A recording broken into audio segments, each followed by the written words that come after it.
Buenos días, somos el grupo número 2, les vamos a hablar del cognoscitivismo. La exposición estará a cargo de mi persona, Jocelyn Contreras, mi compañero Felipe Mendoza, Yasser Kawam y Gesser Irigoyen. Cognoscitivismo. Es la teoría del conocimiento orientada a la comprensión de las cosas basándose en la percepción de los objetos y de las relaciones e interacciones entre ellos.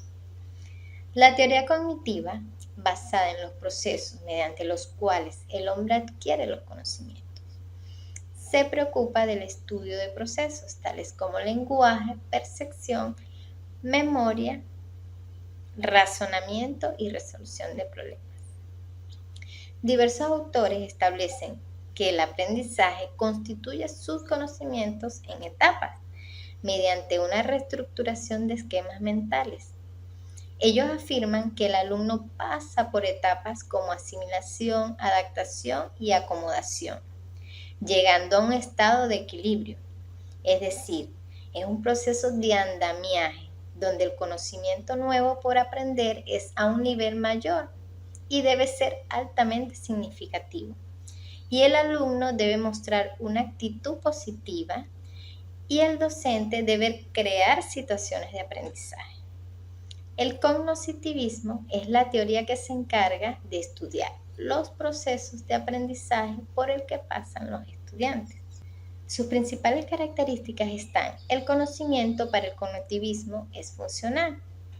Por medio de él se pueden desarrollar planes y fijar metas que disminuyan las consecuencias negativas. Esta se enfoca en los procesos mentales del aprendizaje y cómo estos se guardan en la memoria. Las diferentes condiciones ambientales forman parte del proceso de aprendizaje. El conocimiento debe ser significativo. Ayuda al estudiante a organizar y relacionar nueva información con el conocimiento que ya se tiene.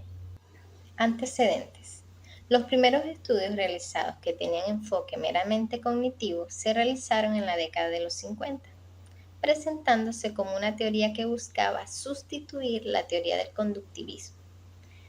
Todas estas ideas de estos pensadores tenían el enfoque en la atención, percepción, memoria, inteligencia, el lenguaje y el pensamiento.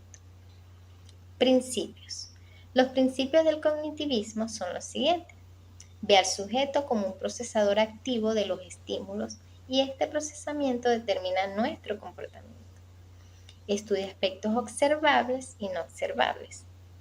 Para desarrollar los procesos cognitivos, el cognitivismo permite que el estudiante sea consciente de sus propios procesos cognitivos, permitiéndole ser más independientes y reflexivos. Considera al individuo como un sujeto activo y constructor de su propio conocimiento. Aportes. Sus principales aportes han sido en la educación, sobre todo en el aspecto de la enseñanza y el aprendizaje. Ha logrado contribuir con capacidades especiales y esenciales para el aprendizaje como la memoria y el razonamiento. Ha aportado también en el intento de lograr predecir y controlar la conducta de manera empírica y experimental. La enseñanza, la búsqueda de los diferentes refuerzos para lograr conseguir los objetivos educativos y la evaluación de los estudiantes en función a los objetivos. Teoría del aprendizaje por etapas de Jean Piaget. La teoría del aprendizaje de Jean Piaget introdujo un concepto revolucionario en las teorías del aprendizaje contemporáneo, ¿no? Presenta a los niños como sujetos activos de su aprendizaje que interaccionan con su entorno para interpretarlo. El interés principal de Piaget es el aprendizaje cognitivo. Se centró en cómo las personas procesan la información a lo largo de su desarrollo vital. La teoría de Piaget establece las llamadas etapas de desarrollo cognitivo desde la infancia a la adolescencia y en cada una de ellas explica cómo las estructuras psicológicas se desarrollan a partir de los reflejos innatos y se organizan durante la infancia en esquemas de conducta, se internalizan durante el segundo año de vida como modelos de pensamiento y se desarrollan durante la infancia y la adolescencia en complejas estructuras intelectuales que caracterizan la vida adulta. La teoría del desarrollo cognitivo de Piaget expone que el conocimiento evoluciona a lo largo de 4 etapas cualitativas y cuantitativas diferentes, pues. Estas etapas del desarrollo cognitivo de Piaget tienen las siguientes características, ¿no? Son secuenciales, ya que siguen un orden fijo predeterminado. Cada etapa presenta una estructura de conjunto y un modo de funcionamiento propio. Las etapas son jerárquicamente inclusivas, es decir, cada etapa incluye a la anterior, y las transiciones entre los estados o etapas es gradual, no abrupta y presenta una gran variabilidad individual. Estas 4 etapas de la teoría de aprendizaje de Piaget son las siguientes, ¿no? La primera es la etapa motora sensorial, el cual va desde los 0 hasta los 2 años de edad. En ella el niño establece el control motor y hace aprendizaje acerca de los objetos físicos con los cuales tiene contacto. La segunda etapa es la etapa preoperacional, que va desde los 2 hasta los 7 años. Aquí entonces el niño hace un desarrollo, pues, de sus habilidades verbales, lo cual le va a servir para la tercera etapa, que es la etapa concreta operacional, que va desde los 7 hasta los 12 años, y ahí entonces hace el inicio del asentamiento de estos conceptos abstractos, donde aprende principalmente lo que es la parte de lectura, ¿no? Lo cual le va a permitir, digamos, durante la última etapa, la etapa formal operacional, que va desde los 12 hasta los 15 años, desarrollar, pues, las habilidades sistemáticas y lógicas de razonamiento. Entonces, estas serían las 4 etapas de la teoría de aprendizaje de Jean Piaget. En cuanto a Jerome Bruner, él establece lo que se llama el aprendizaje por descubrimiento. El aprendizaje por descubrimiento es la teoría más conocida de Bruner, Jerome Bruner. El aprendizaje por descubrimiento es un método de aprendizaje en el que el alumno descubre nuevos conocimientos de forma inductiva. El objetivo del aprendizaje por descubrimiento es que los alumnos lleguen a descubrir cómo funcionan las cosas de un modo activo y constructivo. Su enfoque se dirige a establecer capacidades y habilidades para la expresión verbal y escrita, la imaginación, la representación mental, la solución de problemas y la flexibilidad mental. Dentro de la propuesta elaborada por Bruner se expone que el aprendizaje no debe limitarse a una memorización mecánica de información o de procedimientos, sino que debe conducir a que el alumno desarrolle su capacidad para resolver problemas y de pensar sobre las situaciones a las que se enfrenta. Los beneficios del aprendizaje por descubrimientos son los siguientes, ¿no? Sirve para superar las limitaciones del aprendizaje tradicional o mecanicista. Estimula a los alumnos para pensar por sí mismos, plantear hipótesis y tratar de confirmarlas de una forma sistemática. Potencia la estrategia metacognitiva, es decir, se aprende a aprender. Se fortalece la autoestima y la seguridad y se potencia la solución creativa de los problemas. También tiene, por supuesto, sus desventajas, de la cual las más resaltantes son las siguientes. Es difícil de utilizar en grupos grandes o con alumnos con dificultades para el aprendizaje. Se necesita de un gran uso de materiales para el desarrollo de las actividades.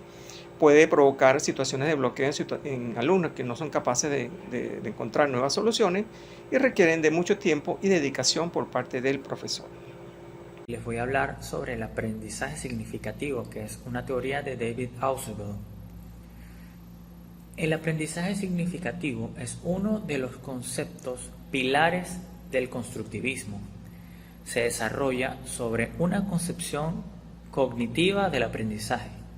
Precisamente, Ausubel planteó que el aprendizaje significativo se da cuando un estudiante relaciona la información nueva con la que él ya posee, es decir, con la estructura cognitiva ya existente. El individuo aprende mediante aprendizaje significativo, el cual se entiende por la incorporación de la nueva información a la estructura cognitiva del individuo. Esto creará una asimilación entre el conocimiento que el individuo posee en su estructura cognitiva con la nueva información, facilitando su aprendizaje. El conocimiento no se encuentra así de simple en la estructura mental. Para esto hay un proceso, ya que en la mente del hombre hay una red orgánica de ideas, de conceptos, de relaciones, de información, todas vinculadas entre sí. Y cuando llega una nueva información, esta puede ser asimilada en la medida que se ajuste, que se amolde a la estructura conceptual existente, la cual, sin embargo, resultará modificada como resultado del proceso de esa asimilación. Robert Gagné y los niveles de aprendizaje. En el caso de la teoría del aprendizaje de Robert Gagné, se considera como tal el resultado de la interrelación entre la persona y el ambiente, siendo un cambio de tipo comportamental, conductual e incluso de disposición o actitud respecto a una parte o a la totalidad de la realidad. Dicho cambio es mantenido en el tiempo como consecuencia de la interacción entre la persona y el ambiente, no siendo debido únicamente a cambios madurativos, sino a la vivencia de las experiencias y la repetición de estas. Gagné explica que existen 8 tipos de aprendizaje determinados que forman parte de este proceso. El aprendizaje de señal, en cual el individuo aprende a dar una respuesta a una señal equivalente al condicionamiento clásico o de reflejos. El aprendizaje de estímulo-respuesta, llamada a veces respuesta mental, es cuando se encadenan 2 o más conexiones de estímulo-respuesta. El encadenamiento, que es cuando se unen 2 o más conexiones de estímulo-respuesta. La asociación verbal, que son cadenas verbales. La discriminación múltiple, que consiste en identificar respuestas a los estímulos que se asemejan unas a otras, de modo que ocurren interferencias. El aprendizaje de conceptos, que consiste en una respuesta común para una clase de estímulo. El aprendizaje de reglas, que es una cadena de 2 o más conceptos reflejada en una regla, como si A, entonces B, en donde A y B son conceptos. Y por último, solución de problemas, donde interviene el pensamiento. Los principios se combinan de acuerdo con una regla de orden superior. Howard Gardner, teoría de las inteligencias múltiples. Esta teoría fue desarrollada por el psicólogo estadounidense Howard Gardner como contrapeso al paradigma de una inteligencia única. Para Gardner, la vida humana requiere del desarrollo de varios tipos de inteligencia.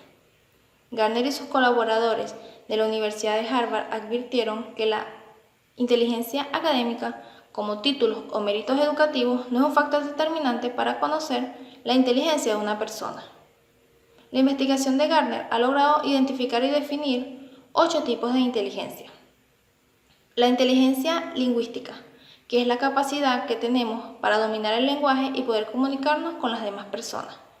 La inteligencia espacial, la habilidad que tenemos para observar el mundo y los objetos desde distintas perspectivas, idear imágenes mentales, dibujar y además un sentido personal por la estética. La inteligencia musical, la habilidad de tocar algún instrumento, leer y componer piezas musicales con facilidad. Inteligencia corporal y kinestésica. La habilidad para usar alguna herramienta es considerada inteligencia kinestésica. La inteligencia corporal es la habilidad que tenemos para expresar nuestros sentimientos a través del cuerpo. La inteligencia interpersonal nos permite comprender las cosas de las demás personas, más allá de lo que nuestros sentidos pueden captar.